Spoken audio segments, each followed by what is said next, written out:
These are two pillows that are included in my Ruffles Galore collection. This one I call the Caribbean Coral because of the pretty ruffles and the coloring. This is the Moonlit Waves. It's spaced out, the ruffles, and again the coloring. Both are made in very similar ways.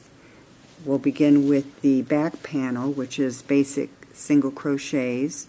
I was working with an eye hook with this yarn, so I chained 49 to get my measurements. I'm looking for a 12-inch by 12-inch pillow. In the second chain from the hook, I began my single crochets, so I had 48 in each row, and I just worked across, chain one, turn, single crochets, back and forth. And when I got it to the height that I wanted it, I worked the panel. I did a row of single crochets all around the panel edge with 3 in each corner. And so the panel was finished, the back panel. Now to work on the front panel, I began it the same way as I did the back panel. Now for this one, I worked 18 rows before I added my ruffle. For this one, I just worked 6 rows before I added my ruffle. The ruffles are done with the front ruffle stitch. Now normally you would do something with this end so it just wouldn't be hanging there, but because it's going to be incorporated into the pillow seam around it, leave 3 or 4 of these ladders, and these ladders are the loops that are at the top. Now I'm going to be working in the second ladder down, so it has a little bit of a body as when you're attaching your ruffle. But so leave at least 3 or 4 of them hanging out there on the edge when you begin. And this is a front ruffle, so we just pick up our single crochet panel, and since it's a front ruffle, I just put my, let me finish off this single crochet here, I just put my yarn, the ruffle, right in front. I go under that second ladder, insert my hook under the top 2 rows, just as I'm making a single crochet, yarn over, pull it through, and for these I'm working in every stitch. I'm making kind of a thick ruffle. Sometimes I will skip. So in the next, you just stick the next group of ladders on your hook, go under, yarn over, pull through, single crochet. And you just work that as you work down the row. Just fold over so you have your appropriate space in front of your single crochet, and you just keep on working down the row, doing that, incorporating the next group, the next ladder in front of your single crochet. So it's very easy to do. After you've done a few of them, you may want to have to pull down a little bit just to get your ladders there hanging.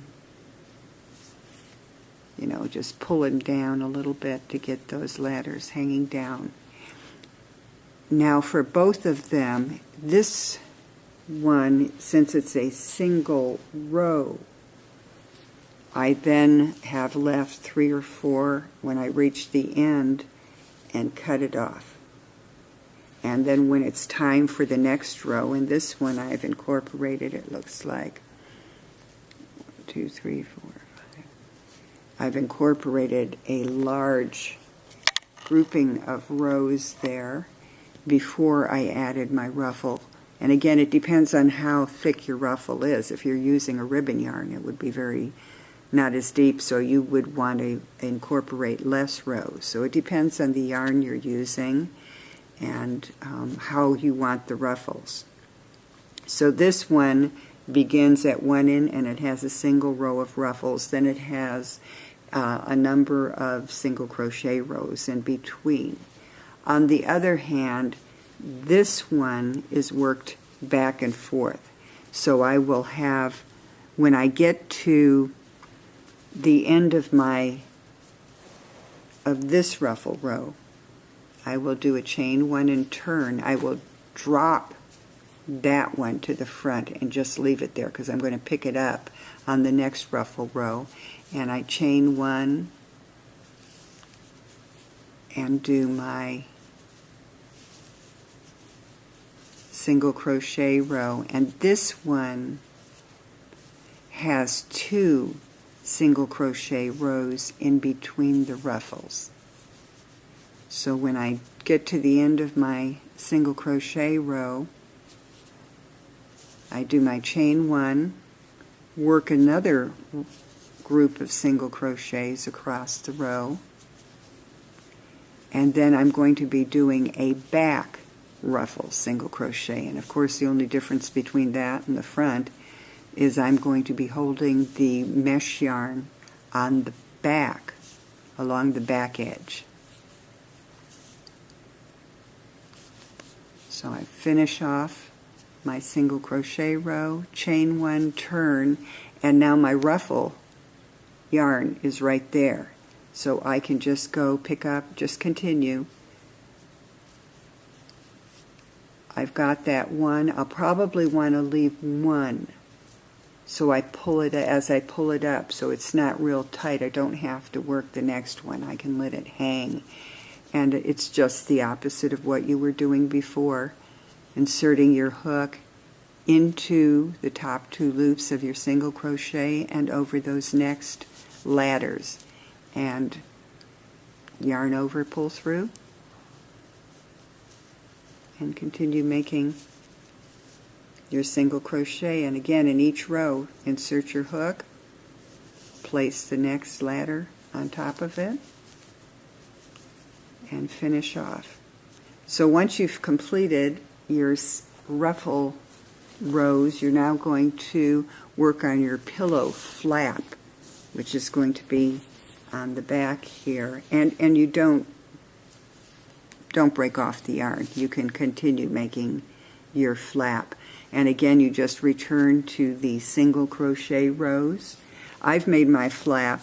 I worked down, what was it, about 3.5 inches until the flap measures 3.5 inches. And now I'm adding my button row to it. So pick out your buttons. I've got rather large buttons on this one, and I measure it against my single crochets to see how many spaces I need to leave. This one, buttons are a little smaller and a little funnier. So again, I've measured out, spaced them. To make your button row, you just do a single crochet up to where your buttonhole is supposed to be. Chain how many for that button. Skip that same number. Single crochet across. Repeat. Chain how many for your button. Skip that number and work back. And of course, when you're working back, now you're just going to single crochet, and how many places you've skipped, you're going to repeat it. You're going to fill in that hole with those single crochets. And when I got to the end, I just did one more row of single crochet. I also did a border around, just as I did on the back flap, I did a border of single crochets all around with 3 in each corner. And this time I worked around completely. And when you got to your ruffle, just squish up that ruffle so it goes in between the single crochets. So if I was working this, and say I had, let's go pull this out and get back to, so I was working along my single crochets along the edge. As I work those single crochets, when I get to the ruffle section, I'm just going to squish it up and pull it to the back.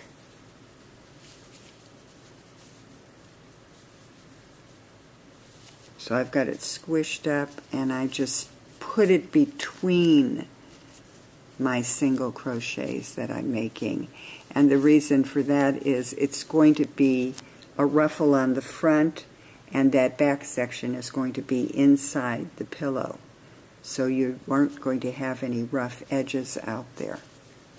Then to join both of them, since I've got my single crochet edgings, it makes it very easy then to put your back flap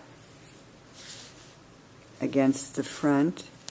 And I joined them with a single crochet working through the back loop of the, I would be working this way. I'm going to start here, and I joined them working with my, through the back loop of my front panel and the front loop of my back panel. So I'm creating a little border all along the edge of my pillow.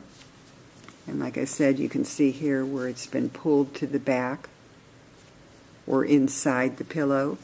Work around your entire pillow.